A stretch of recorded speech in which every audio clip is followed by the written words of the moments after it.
New details emerging in a murder investigation in the Bronx. Detectives looking for the boyfriend of a woman they say was stabbed and tortured for more than a week in Fordham. Investigators believe 21-year-old Princessa Encarnacion Soto was tied to a bed, attacked with a hammer, and stabbed, and then thrown down a stairwell.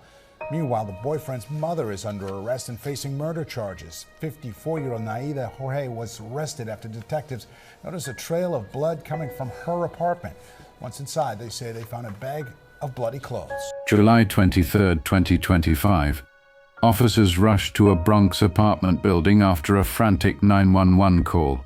In the stairwell, they find Princessa, barely alive, her body torn apart by wounds. But something about the scene makes no sense. She's dressed in fresh, spotless clothes, not a single drop of blood on her, and yet she's dying from deep stab wounds and savage injuries. How could that happen? Detectives follow the blood trail upstairs and see the truth. The apartment is a slaughterhouse, a mattress soaked in red, blood spattered across the walls, and the sharp, choking smell of bleach hanging in the air. Someone tried hard to erase what happened. That someone wasn't a stranger.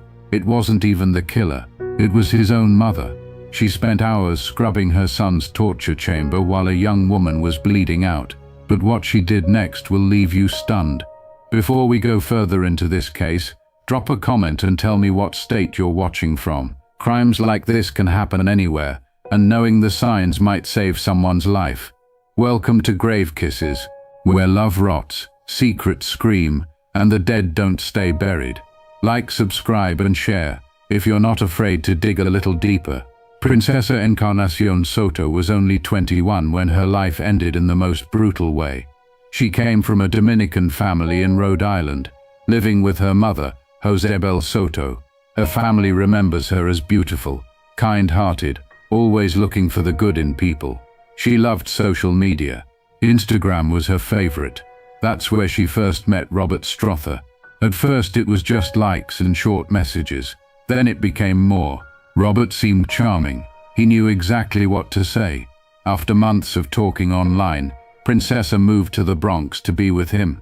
They lived together in his apartment on Grand Contours for nearly 3 years. But the relationship turned dark. It wasn't the life she hoped for. Eventually she made the right call.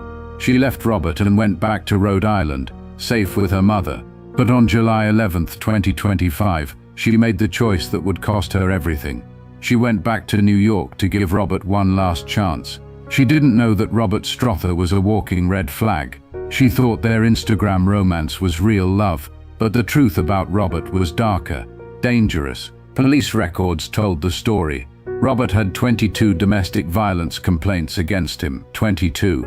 Let that sink in. 2 came from his own mother, Naida Jorge. The other 20 came from different women who'd suffered at his hands. This wasn't about anger issues. This was a long, vicious pattern of violence against women. The people who lived near him knew exactly who he was. One neighbor, who called herself Maria, told reporters that Robert had been violent since he was a little kid. She said he was trouble to everyone, men and women. Maria said Robert and his mother were always going at it. Constant yelling, banging, fights pouring out of that apartment. But the most chilling red flag came in May 2025, just 2 months before Princessa's murder.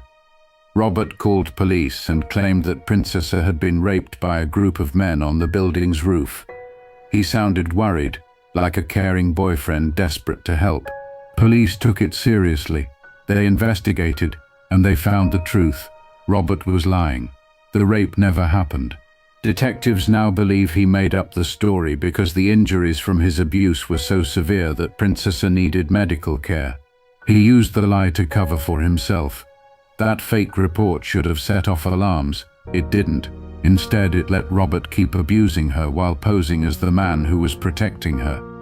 When Princessa came back to the Bronx on July 11, 2025, she stepped right into a nightmare. This time it wasn't just Robert in that Grand Contours apartment. His mother, Naida Jorge, was living there too.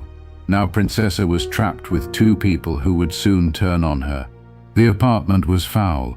Police photos taken after the murder showed layers of grime, piles of garbage, and a stench that made people gag. This wasn't just messy. This was a place where normal life had collapsed. And behind those doors the real horror began. Outside the world kept turning. Inside 2B something evil was building. Robert's violence didn't just pick up where it left off, it escalated. The neighbors heard it. Maria downstairs told reporters there was constant banging, constant fighting. Not just arguments. She said these were the sounds of violence, the sounds of someone being hurt. Other tenants noticed it too, screaming, crashing, the kind of noises that make you freeze and wonder, should you call the police? Would that make it worse for the person inside? Would that make things worse for the victim? That's the question neighbors ask themselves when domestic violence is happening just a few feet away. But in this case, the real horror was that Naida Jorge wasn't trying to stop her son. She didn't call for help. She didn't protect Princessa. She crossed the line from bystander to accomplice.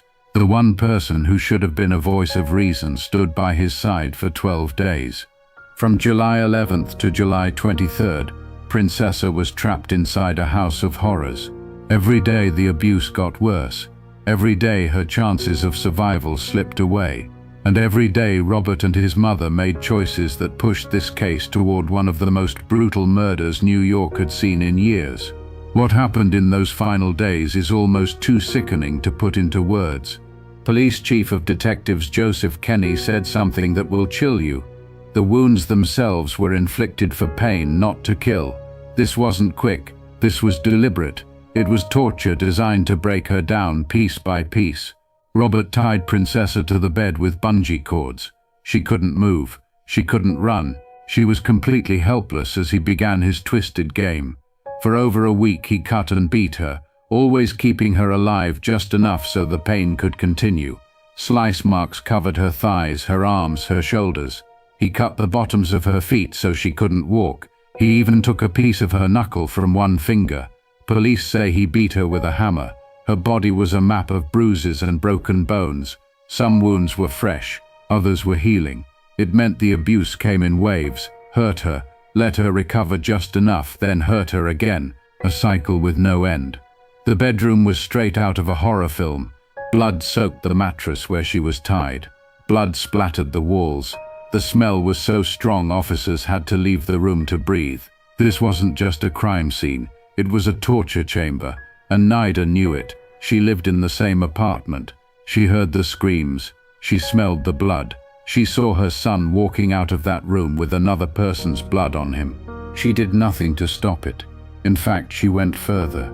She became part of it. While Princessa was dying, Naida was already thinking about cleaning it up. What's the most disturbing case you've heard of?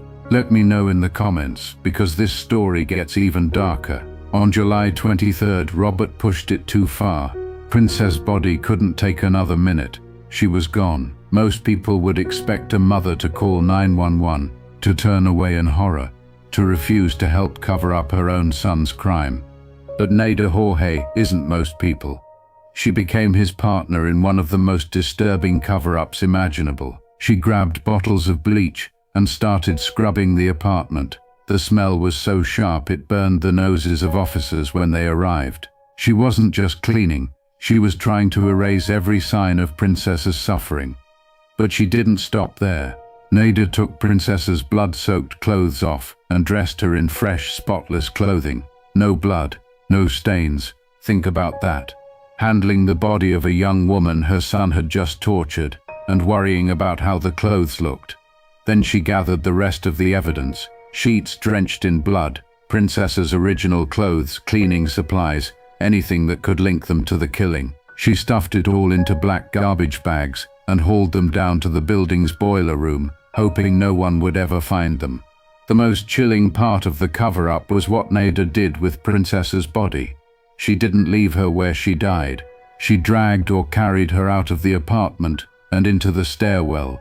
She positioned her so it would look like she'd been attacked somewhere else. This wasn't panic. This wasn't a split-second choice to protect her son. This was planned. It was methodical. It took hours. Naida had time to stop. She had time to call police. She could have told them her son needed help, but she didn't. She chose to be his partner in murder. What kind of family loyalty looks like this?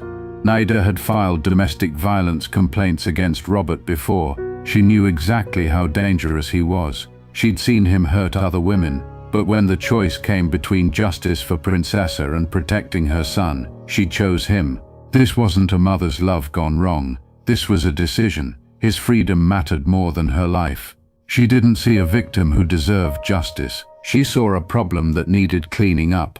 When police arrived at 2295 Grand Conce on July 23rd, they didn't know they were about to walk into one of the most disturbing crime scenes New York had seen in years. They found Princessa barely breathing in the stairwell. Something about it was off. Detectives know, sometimes it's not about the clues you see, it's about what doesn't add up. And nothing about this made sense. She was dying from multiple stab wounds and brutal injuries, but her clothes were spotless. No blood anywhere. How does someone get tortured to death without a drop on them? The answer came when they followed a thin trail of blood from the stairwell to apartment 2B. They knocked. Naida Jorge answered.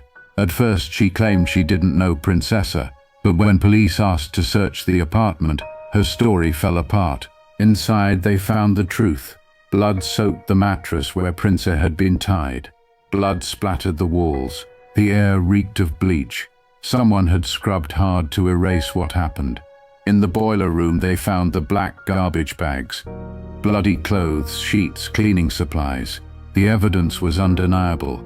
On July 24th, Naida Jorge was arrested and charged with murder, manslaughter, hindering prosecution, concealment of a human corpse, and tampering with evidence. She was held without bail.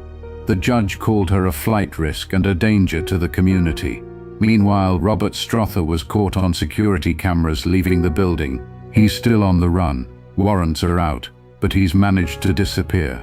In court, Naida's lawyer argued she was just a law-abiding citizen who made a mistake. Prosecutors didn't buy it. They said her actions showed clear intent to help her son escape justice for murder. Looking back, the warning signs were there. Friends and family noticed Princessa changing after she started dating Robert. She pulled away from people. She seemed afraid. Those are classic signs of abuse, but no one saw how bad it would get. The system failed her. When she reached for help, it didn't come fast enough. Police didn't see the danger. The courts moved too slowly to protect her. There are red flags we all need to watch for. If someone you know suddenly cuts off friends and family, that's a warning sign. If they seem afraid of their partner or make excuses for injuries, take it seriously. Changes in personality, becoming quiet, jumpy or withdrawn can mean abuse. Watch for the partner who controls their money, checks their phone non-stop, or refuses to let them go anywhere alone. If someone tells you they're being hurt, believe them. Don't wait for proof. The most important thing is to listen without judgment and help them find professional support. Sometimes just knowing someone cares can give a victim the strength to reach out for help. What state or country are you watching from? Let me know if domestic violence resources are easily accessible in your area. Binz's family is still fighting for justice. They work to keep her memory alive. They want her story to help other women see the danger and get help before it's too late. Her death wasn't just a tragedy, it was preventable. By sharing her story and learning from what happened, we honor her memory. We might save lives. If this story touched you, please like this video and subscribe to help spread awareness about domestic violence. Together, we can make sure Prince's story protects others.